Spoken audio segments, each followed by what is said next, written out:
kind of saying everybody's life will become better. Is it possible that the rich get richer here? Yeah. So this actually ironically goes back to Marxism. So, because this was the core claim of Marxism, right, basically was that the owners of capital would basically own the means of production, and then over time they would basically accumulate all the wealth.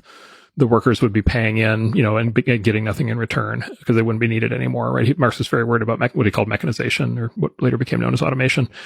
And that, the workers would be immiserated and the capitalists would end up with all. And so this was one of the core principles of Marxism. Of course, it turned out to be wrong about every previous wave of technology.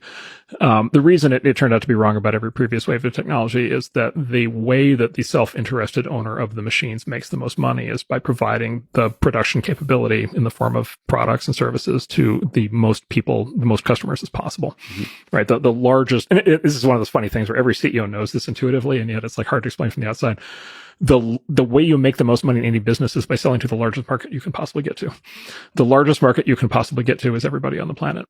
And so every large company is everything that it can to drive down prices, to be able to get volumes up, to be able to get to everybody on the planet. And that happened with everything from electricity. It happened with telephones. It happened with radio. It happened with automobiles. It happened with smartphones. It happened with PCs.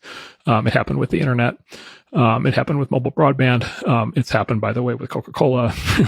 And then as proof of that, it's already happened, right? Which is the early adopters of like ChatGPT and Bing are not like, Exxon and Boeing. They're, your uncle and your nephew.